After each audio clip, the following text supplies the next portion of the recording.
Welcome back to our walk down Main Street a century ago. In this episode, we'll explore the very center of the town. Here we see the intersection of Main Street and Bailey Avenue around 1905. That vast expanse of grass is in front of the Methodist Church complex. Over the past 100 years, it's gotten very narrow, what with the widening of both Main Street and the sidewalk at the right. That reddish-colored fence at the right edge is actually a white fence, which we will see in more detail soon. The beauty of this picture is that it shows the center of town before the era of the automobile, when the commercial district was more like a park than a parking lot. We'll walk a little farther and turn our antique camera southeasterly. This wonderful view of the town hall is from around the same time as the last one. You can tell both pictures were taken at or near the same time by the ivy growth, which seems virtually identical in each picture. That ivy, incidentally, was all removed about 40 or 50 years ago because it was damaging the bricks. The horse and buggy is stopped in front of Bedient's hardware store, where we can guess Charles A. Hamilton or another member of the Hamilton family of High Ridge was shopping. We suspect that because the man in the driver's seat was Charles Stannard, the Hamilton's chauffeur. Hamilton was an executive with International Silver. Look toward the rear of the town hall and you'll see a large door with an arch over it. That was the bay for the Ridgefield Volunteer Fire Department's equipment from 1897, when the town's fire department was founded, until about 1908, when the firehouse was built. That arch is still there today, but the doorway was bricked over a long time ago. For a while, in the 1970s, the basement of the town hall in that area was the detective bureau of the police department, which had been housed in the front part of the basement for many years. It's now the main meeting room for the town hall government meetings.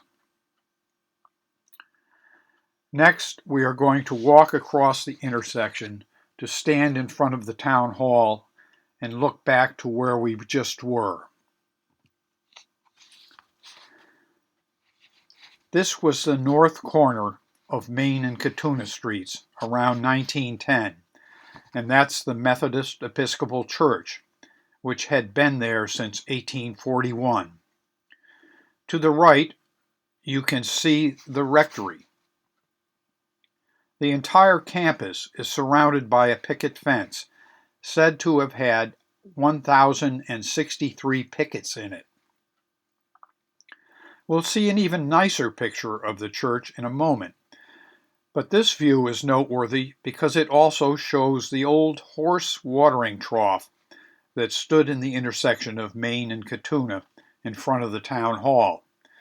The trough was a gift of author and publisher John Ames Mitchell of West Lane. Mitchell founded the original Life magazine back in the 1890s. If you look closely at the base of the trough, you'll see an arched opening right at ground level. Mitchell had that feature included so village dogs could get a drink of water too. The arrival of the automobile meant that the trough was not only unnecessary, but a traffic hazard. So it was moved to Titticus Crossroads, where it remained until the mid-1950s.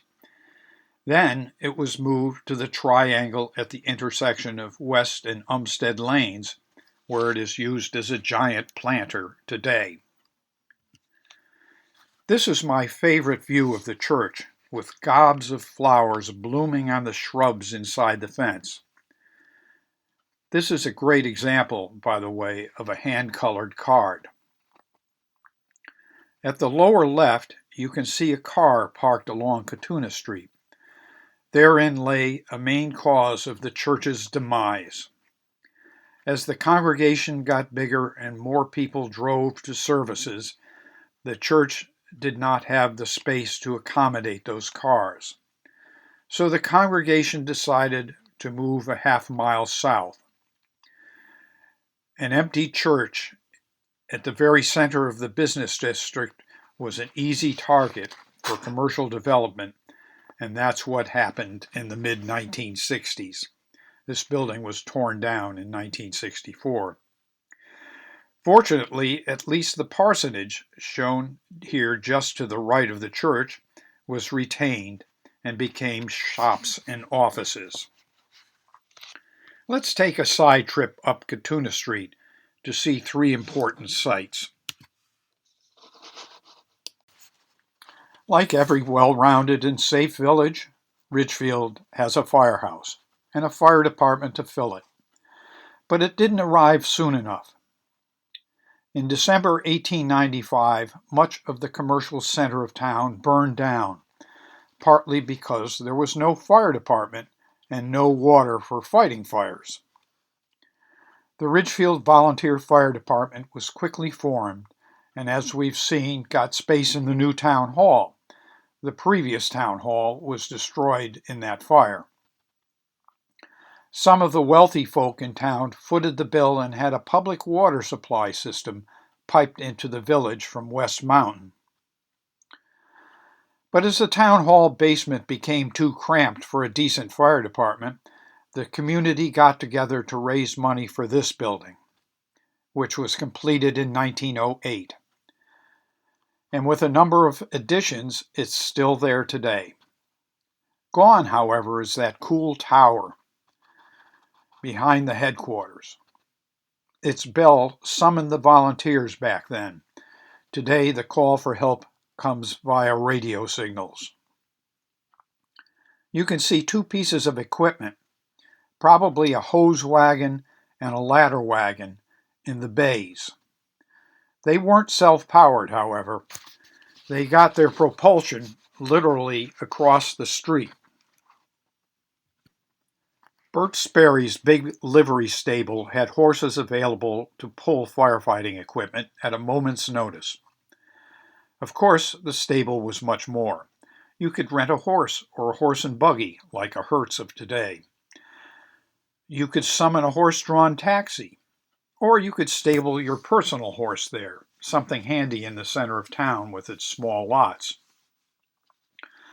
This picture shows Sperry's at a time of transition, from four-legged to four-wheeled power. Both modes of transportation are shown, probably around 1915. But Sperry saw the handwriting on the wall and quickly adapted to the newfangled machines, as cars were called. For years he ran a taxi and car rental business out of this old stable. In January of 1948, a year after Sperry's death, the deteriorating building collapsed under the weight of winter snow. Let's head up to the west end of Gatuna Street. Here, around 1910, we would have seen this handsome and beloved campus of St. Mary's Church, now called St. Mary Church. Although it recently seemed at risk of being torn down for a bigger and more modern structure, this 1896 church was saved by a parishioner outpouring of opposition to its destruction. The same did not happen in the mid-1970s when the beautiful rectory in the foreground, built 2 years before the church, was torn down. Unlike other demolitions of historic buildings, nothing replaced the house. It is still lawn today. Why tear it down then? The building was old, probably expensive to maintain, and the parish had recently closed St. Mary's School, opening a lot of newer construction that the parish wasn't about to tear down. What had been quarters for nuns became quarters for priests, while other parts of the school building were rented to small private schools. Walking back up Main Street, we'll now resume our journey south. Here's a cheaply produced hand-colored card from the early 1930s. We've included it because it offers such an unusual view of one of the most identifiable scenes in town, the old Squash Block, as it was often called when Squash's news store was there. Shown occupying the storefronts from the left are the Ridgefield Post Office, which is now a Desi Jewelers, Charles D. Crouchley's Plumbing and Auto Supply store that used to have a gas pump out in front, which is now Squash's Ridgefield Office Supply, the United Cigar Store, predecessor of Squash's store, which is now Two Little Shops, and the Lorna Doone restaurant, where Newman Real Estate is today. In the distance, just beyond this block and across Scatuna Street, you can see the entrance to the Methodist Church, and beyond it, the parsonage. Over the last century or so, many different ways of parking cars in front of this shopping center have been tried. This one was used for quite a while, even though it appears rather disorganized. Things were more informal back then. We'll now walk south to opposite Governor Street. Standing at the edge of Main Street opposite Governor Street and looking north around 1905, this is what we'd see on a busy day. One wonders what was going on to attract all those people. Church services, a local celebration, elections. This German litho card is quite detailed and pretty well colored. Even the women's dresses are colored. The image is so fine that you can see utility wires strung across Main Street up by Scatuna Street a block away. The village trees are large and lush, and the whole aspect of the picture is of a completely different era. The date of the card can be fairly closely estimated by the lack of automobiles and the presence of that fire hydrant in the foreground. The hydrant was installed in the year 1900 and is still there today, although the fixture has changed. Let's look at a similar scene at a slightly different angle a few years later. We've moved a bit farther south to look at the same scene on a less busy day, maybe a few years later. This card is an example of artistic manipulation. This picture looks a lot airier, much less lush than the previous one. The reason is simple. There were no leaves on the trees when the photographer took the picture. All that greenery among the branches was added by a lithographic artist. If the leaves were real, you would not be able to see all those many branches. However, that's good for us because it gives us a more open view of the village and its buildings. The brown building on the right held a combination of businesses and apartments. The ground floor included a laundry operated by John the Chinaman, Frank Gabinelli's shoe repair shop, and Baldy's barber shop. The building was moved back when the Ridgefield Savings Bank was erected in 1929 and 1930. And it was torn down when the Donnelly Shopping Center was built off Governor Street around 1960. The peach-colored building, probably not its true color, was the Bissell Pharmacy building. At the left side, the building behind the trees is today's Deborah Ann's chocolate and ice cream shop. Back then it was probably S.D. Keeler's grocery store. Let's go out into the middle of the road and walk a little toward town in 1930. Anyone who follows the old Ridgefield group on Facebook will recognize this scene, which decorates the group's home page. It's a hand-colored picture of busy Main Street around 90 years ago. Even then, parking spaces appeared to be in short supply. The surprising feature of this beautiful portrait is the gasoline station at the right. The pump is right next to the road. Central Garage was housed in what is now the Tavern Restaurant, and in the past was Gale's Station House Restaurant, Brunetti's Market, and the A&P.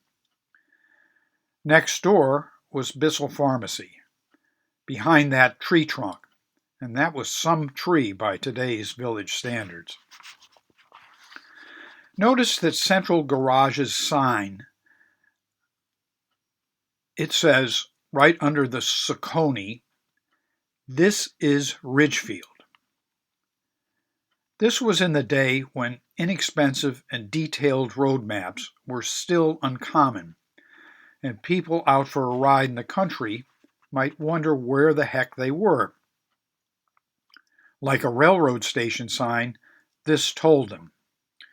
Saucony, by the way, was Standard Oil Company of New York, a big regional seller of gasoline that eventually grew to become Mobil. Yes, Ridgefield once had a Mobil station on Main Street. We previously commented on the formal dress of kids around 1910, but that young man standing in the road staring at the photographer has a white shirt and tie on in an era when kids were supposed to be less formally dressed. Maybe it's Sunday and he just came from church. Whatever the reason for his attire, he really adds a bit of human interest to the picture, as does his friend dashing into the street at the left. Let's move to the right and look this way a few years earlier. We are standing in Governor Street, looking north around 1920. At the right is the office of the First National Bank and Trust Company of Ridgefield, the town's first commercial bank, founded in 1900. The brick office was built in 1910 and is still there today. Beyond it is that same three-story building where John the Chinaman had his laundry and that would be moved eastward to make way for the Ridgefield Savings Bank. The Savings Bank was a much grander structure than the little First National Bank, probably a deliberate design choice on the Savings Bank's part.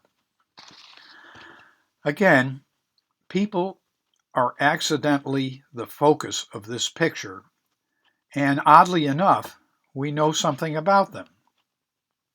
Francis D. Martin, who was president of the First National Bank, said it was he wearing the straw hat, or boater, in the picture. He was talking to two chauffeurs who were in town. Maybe their employers were in the bank doing financial business. Their vehicles were probably that car to the left and another one at the right edge, a portion of whose wheel is just visible. As in the previous picture, you can see the steeple of the Methodist Church between the trees at the left. Let's take a short walk down Governor Street. Among Ridgefield picture postcards of the first quarter of the 20th century, this is quite unusual. It looks more like a family portrait than a scenic view. But there are other unusual things about it. We are told the two people in the distance were John W. Rockwell and his wife Mary, who lived in that house at the left and would have been in their 70s. We saw John earlier staring at the camera near the library. But who were the two girls at the right, and why were they looking at something up Governor Street instead of at the camera? The Rockwells had one daughter, May Rockwell, who never married. Since this postcard is from between 1903 and 1910, May would have been around 30. Neither female looks old enough for that. But if the taller was May, who was the other person? And what were they doing? Off in the distance, you can see today's Ridgefield Police Headquarters, which, from around 1893 until 1903 was being used as a girls' school operated by the Vinton sisters. Therein may lie one possibility as to what's going on here. The shorter of the two girls seems to be holding something that looks like a rolled-up diploma. Maybe these two girls just graduated from the Vinton School and were getting their portraits taken by an unseen photographer behind us and to the right. The portrait could have been set up to include their school in the distance over their shoulders. But who were the girls?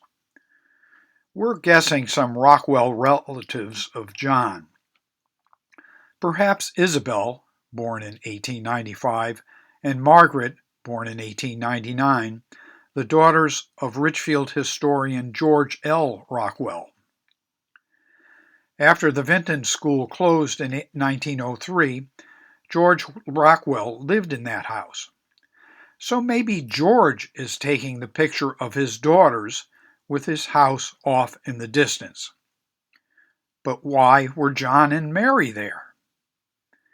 We're not sure just how George and John were related.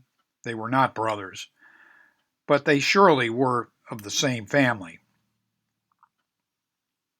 That house at the left was originally on Main Street, in front of where the community center mansion is now.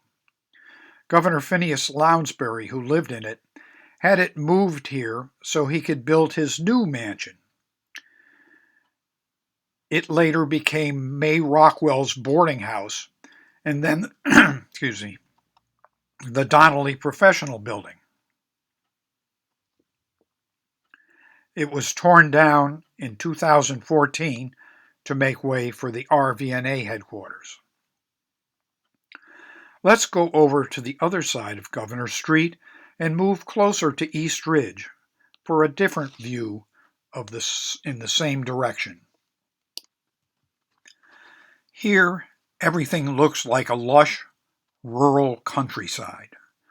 Governor Lounsbury's estate is at the right, with pastures for horses and maybe cows in the center. That, of course, is now Veterans Park playing fields in the center. If it weren't for that sidewalk running along the north side of Governor Street's dirt path, you might think that this was in the farmlands of Ridgebury or Farmingville. Backing up and crossing the road toward today's Bissell Building, we get another view, one of my favorite shots of old Ridgefield. This German lithograph shows the back of the Lounsbury estate in the spring, with the apple trees in bloom and all four houses of East Ridge that were built for members of the Rockwell family, who were related to the Lounsburys. The four houses are still there today. From the left are the police station, the Montanari Apartments, and two single-family homes with a lot of history.